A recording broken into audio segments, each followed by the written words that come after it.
حضور کے نگاہ کا جب یہ عالم ہے، حضور کے زندہ ہونے کا یہ حال ہے کہ موسیٰ اپنی قبر میں نماز ادا کر رہے ہیں تو گویا پتہ چلتا ہے کہ حضور اپنے قبر انور میں زندہ ہے۔ سبحان اللہ۔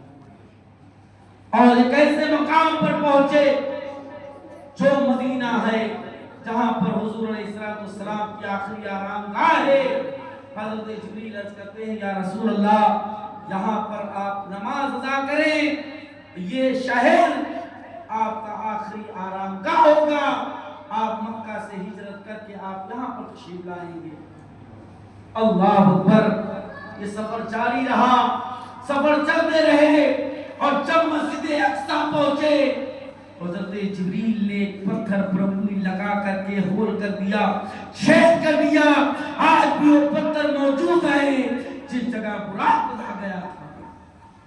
مسجد اقصی، وہی مسجد اقصی جہاں پر آج فلسطینیوں پر ظلم جبر کیا جا رہا ہے، وہی مسجد اقصی ہے جو انبیاء کرام کی آرام گاہ ہے، جو نبیوں کی جو ہے مسکن ہے، جہاں پر انبیاء کرام نے اپنے گھروں کو مسل فرمایا۔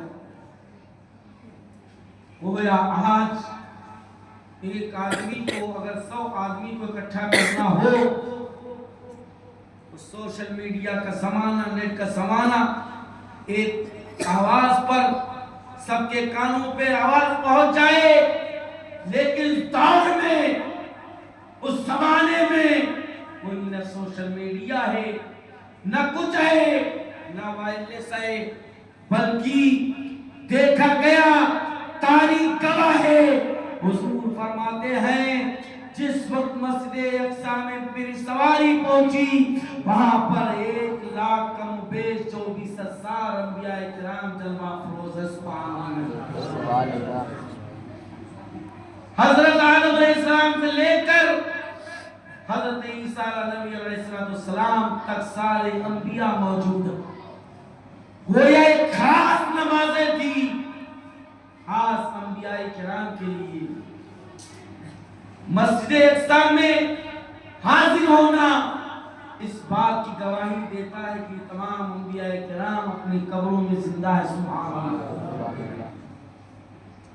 اور حضور علیہ السلام کی جب سواری پہنچی، جس طرح سے مسجد میں امام کا انتظار کیا جاتا ہے اس طرح سے انبیاء کرام انتظار کر رہے تھے۔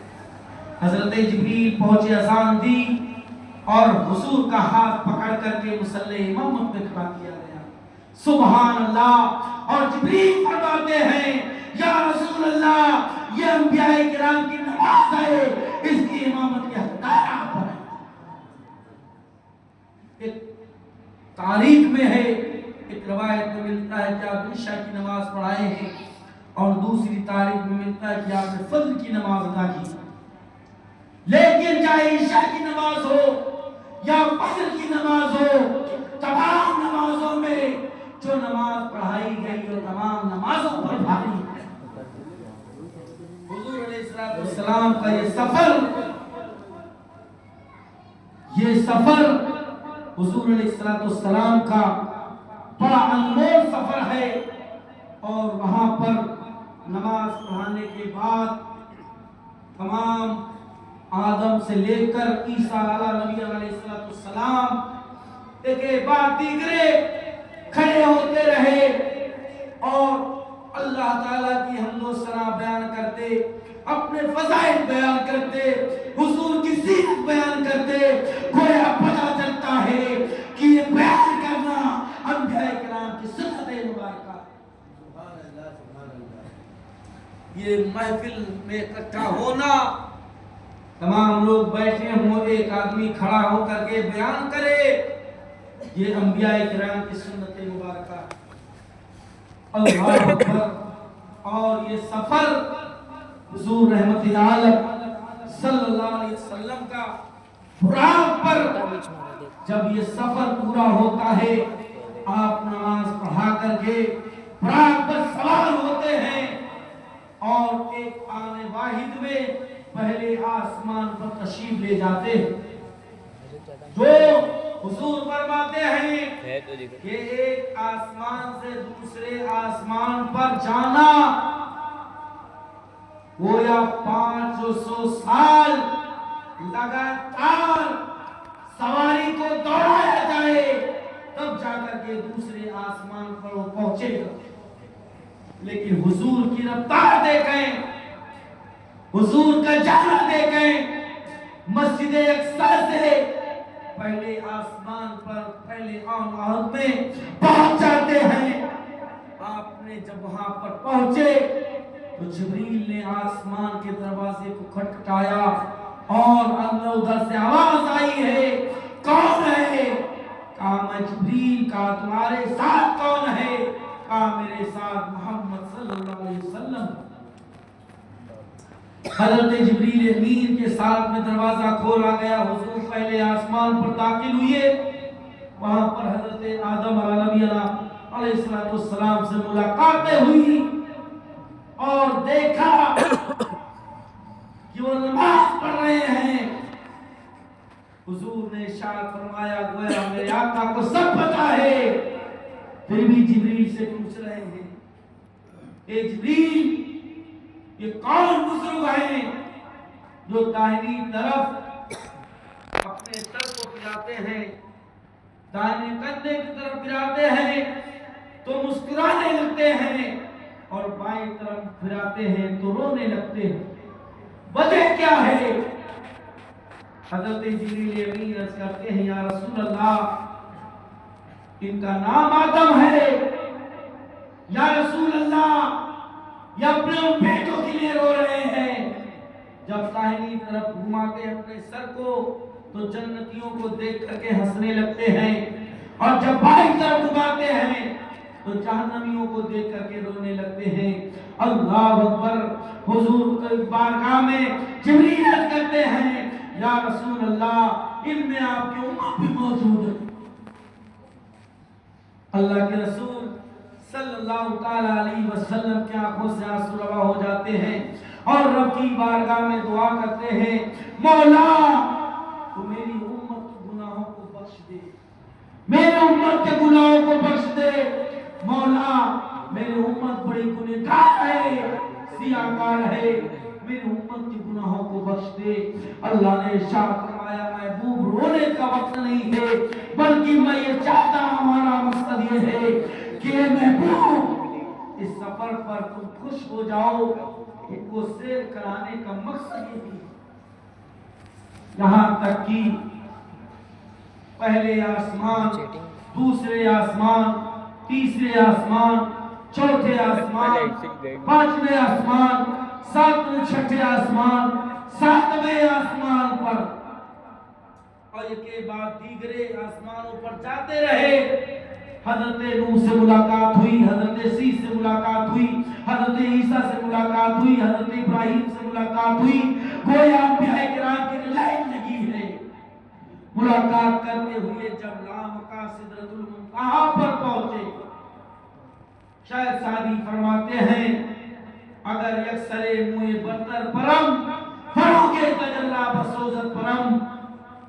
جبریل سے عرض کرتے جبریل یہ کون مقام ہے؟ حضرت جبریل عرض کرتے ہیں یا رسول اللہ یہ سدرۃ المنتہا ہے, یہاں پر میری آخری حد ہے. یا رسول اللہ اب آگے میں نہیں جاؤں گا, اگر میں گیا تو رب کی تجلی سے میرے بال اور پر جل جائیں گے. اللہ اکبر. اس وقت حضور نے جبریل کو جواب دیا اے جبریل تم یاد کرو وہ دن جب میرے دادا ابراہیم نے نارے نمرود نے جب آگ میں ڈالا تھا تو اس وقت انہوں نے میرے دادا ابراہیم سے بات کہی تھی اور وہ بات یہ ہے اے ابراہیم خلیل اللہ جو کچھ کہنا ہو کہوں میں رب کی بارگاہ میں کہہ دوں گا. تو میرے دادا نے کہا کہ جبریل مجھے ضرورت ہے لیکن تم سے نہیں, اور تم نے ایک بات اور کہی تھی ابراہیم میری بات تک رسائی ہے